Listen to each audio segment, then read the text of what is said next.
para o nosso segundo encontro de formação sobre o Catecismo da Igreja Católica.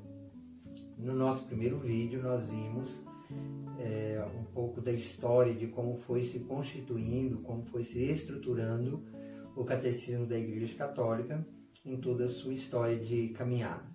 Hoje nós já vamos entrar no conteúdo do Catecismo propriamente dito, que é sobre o creio. Nós vamos começar estudando cada artigo do credo, que é a primeira seção.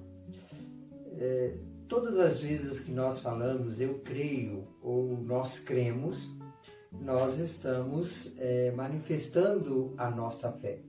Não é? Só que antes de a gente professar a fé da igreja propriamente dito, a fé com a igreja, nós temos a nossa fé pessoal que é professada. E o que constitui a fé?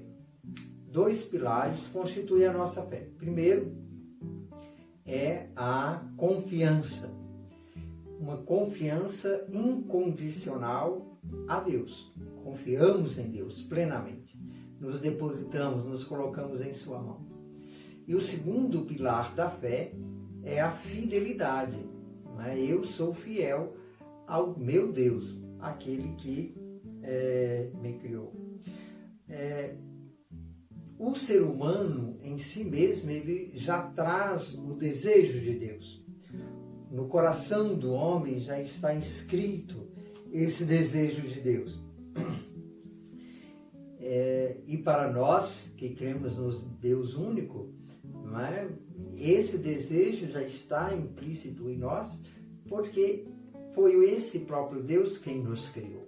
Então essa fé, de certa forma, já vem implícita em nós. Deus ele não cessa de atrair o ser humano para si. Não é? O homem é sempre atraído por Deus para encontrar a verdade e a felicidade que ele nunca cessa de procurar. Talvez a nossa vida toda é uma caminhada em busca da felicidade, felicidade plena que encontraremos somente em Deus. O homem, ele expressa essa busca de Deus na sua vida de múltiplas maneiras, não é? Por meio das suas crenças. Se nós pegarmos todos os povos, os mais primitivos, todos eles têm a necessidade de um Deus, e quando eles não conhecem o Deus de Israel, o Deus criador do céu e da terra, alguns até criam os seus próprios deuses, porque essa necessidade de Deus já está no ser humano. Então ele busca nas suas crenças, nos seus comportamentos religiosos, por meio de sacrifícios, por meio de cultos, por meio de oração. Certo é que o homem sempre está em busca desse Deus. Ou seja, o homem deseja Deus. Agora, essa união íntima e vital com Deus, que o homem tanto procura, por um outro lado, ela também é rejeitada, ignorada, desprezada, de alguma maneira, até de maneira muito explícita, como nós temos os nossos irmãos que se confessam ateus, ou outros que ignoram porque não conhecem a fé, ainda não foi anunciado esta fé em Deus. E também porque Deus respeita a nossa liberdade. Então, a minha fé, ela é uma adesão livre, consciente ao projeto de Deus. É uma resposta que eu dou ao Deus que me atrai. Né? Então, nós temos a liberdade também de negar a nossa fé, de rejeitar Deus. Né? Lógico que, segundo nós cremos, teremos consequências disso na nossa vida. Mas a nossa liberdade nos permite até mesmo rejeitar a Deus. Mas, como diz o Salmo 105, né? Alegre-se o coração dos que buscam o Senhor. Então, o nosso coração de fé tem que ser um coração alegre, porque busca esse Senhor que nos deu a vida, esse Senhor que nos atrai a todo momento a si e sempre do nosso lado, nos ajudando, nos amparando. Deus não cansa de chamar o homem a procurá-lo, né? Deus, ele nos provoca para procurá-lo em vários momentos da nossa vida, em várias dimensões da nossa vida. Agora, quando nós falamos nós cremos em que Deus? Então, como eu posso amar e crer naquilo que eu não conheço? Então, quais são as fontes que eu tenho, quais os caminhos que eu tenho para eu poder conhecer a Deus, ou ter um conhecimento de Deus? Quais são as vias que eu tenho para conhecer a Deus? São vários caminhos que a gente tem, não é? E que muitas vezes é chamado, sobretudo pela teologia, provas da existência de Deus. Como que eu busco essas provas da existência de Deus?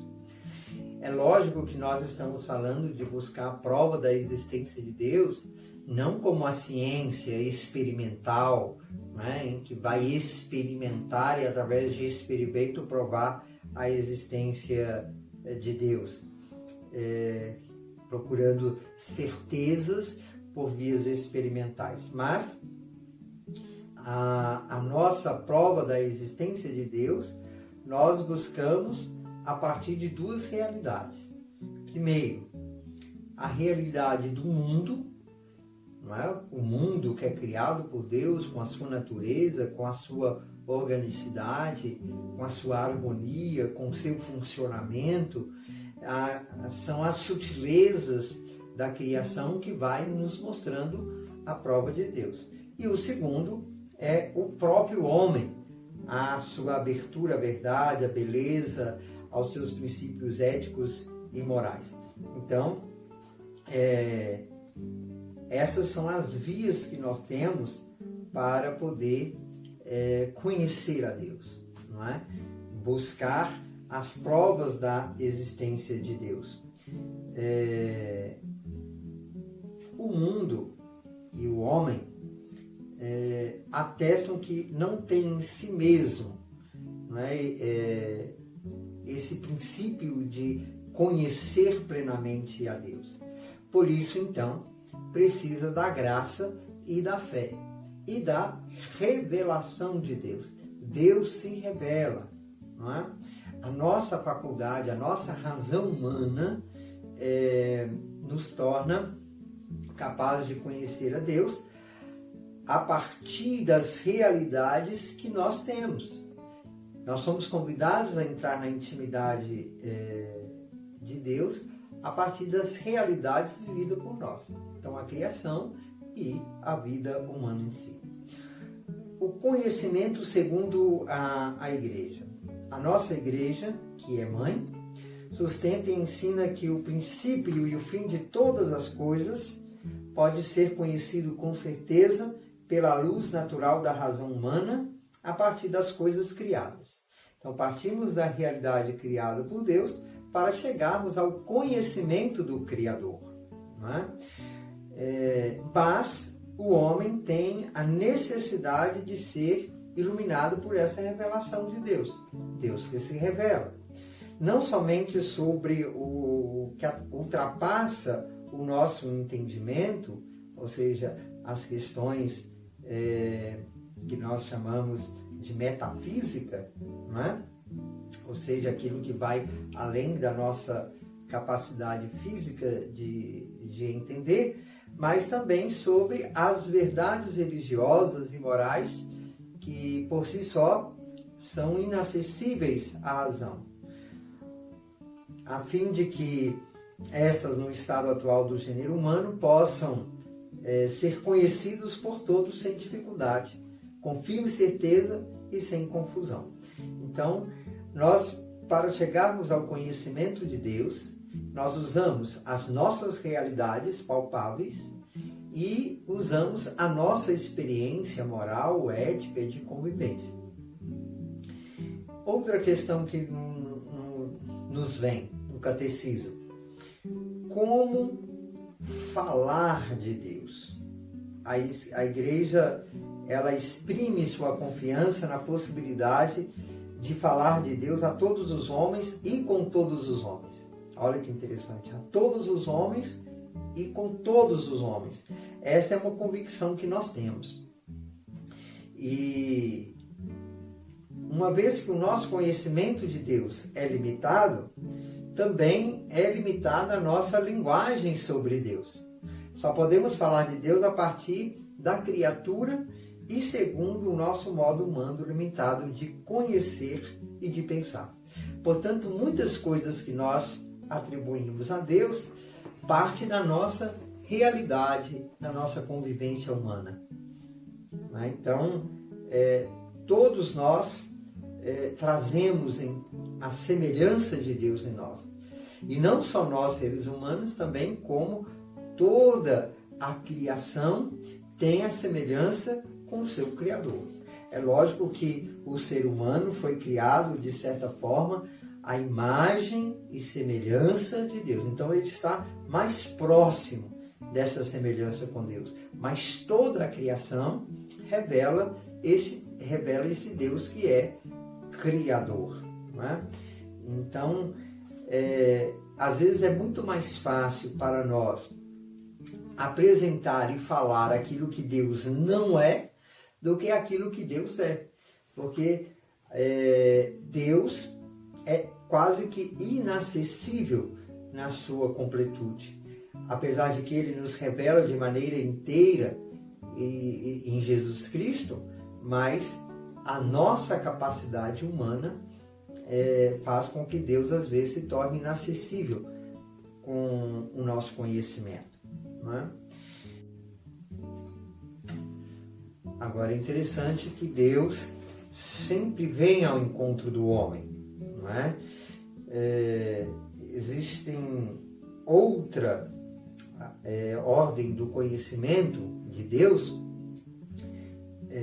que o homem, de alguma forma, não consegue alcançar por si só.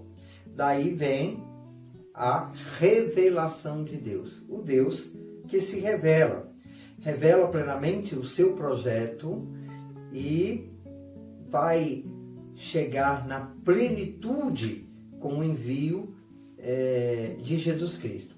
Ou seja, Jesus é a plenitude da revelação do Pai. Deus revela o seu projeto benevolente.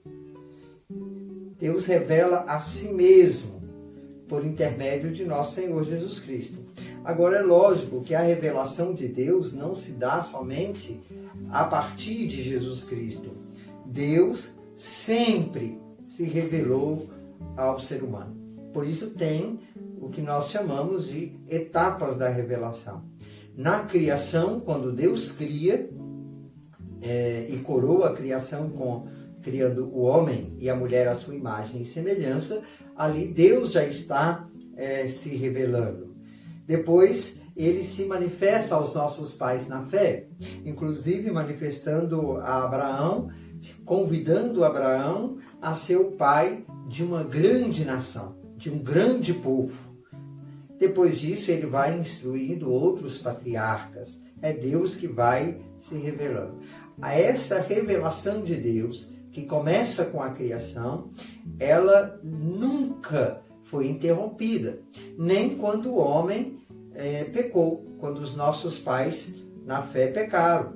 Deus, com efeito, após a queda, lhes faz a promessa da salvação, lhe faz a promessa da redenção e permanece em toda a caminhada humana, alimentando a esperança no seu povo de uma redenção e de uma salvação.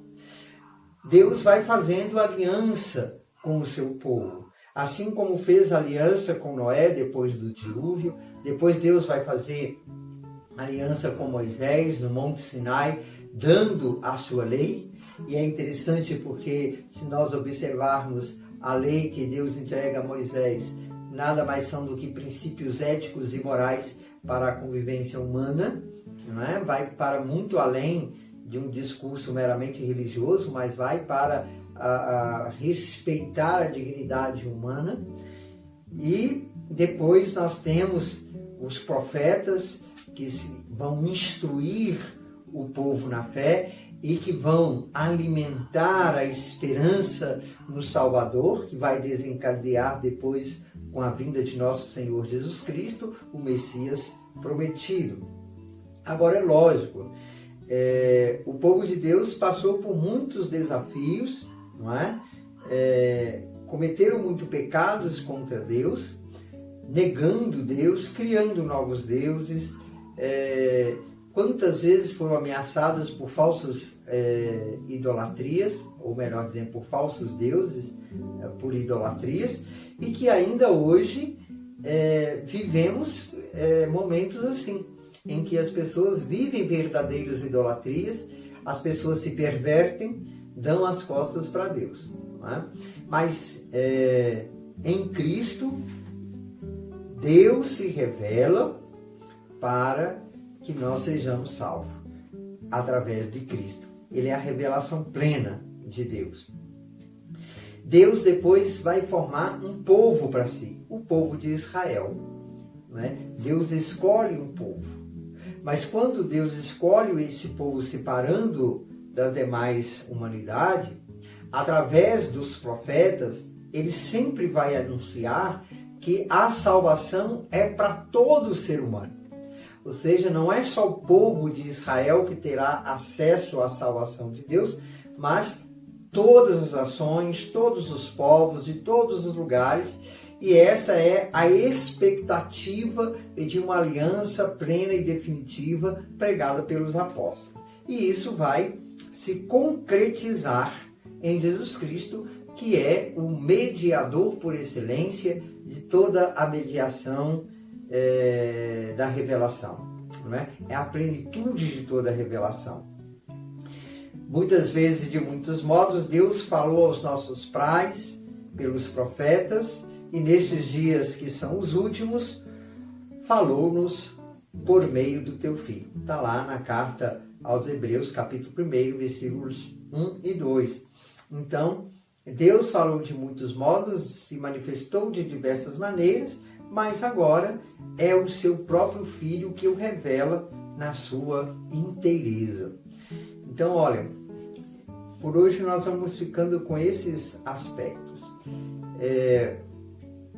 A fé é uma adesão livre e pessoal, uma resposta que eu estou a Deus, marcada por dois pilares, a confiança e, por outro lado, a fidelidade. É preciso a gente chegar ao conhecimento de Deus pelas coisas criadas e perceber que Deus sempre se revelou ao ser humano, sendo que a plenitude da sua revelação está em Jesus Cristo. Espero que esse vídeo possa ajudá-lo e em breve daremos continuidade com mais um vídeo. Quero pedir a você que dê o seu like aí, que se inscreva em nosso canal, compartilhe, manda para os amigos, os parentes, para que a gente possa continuar com esse projeto, com esse trabalho. Nós ainda estamos no princípio, temos muito que melhorar. Você pode deixar também nos comentários as suas sugestões, a sua opinião, né, que nós estaremos melhorando à medida do possível.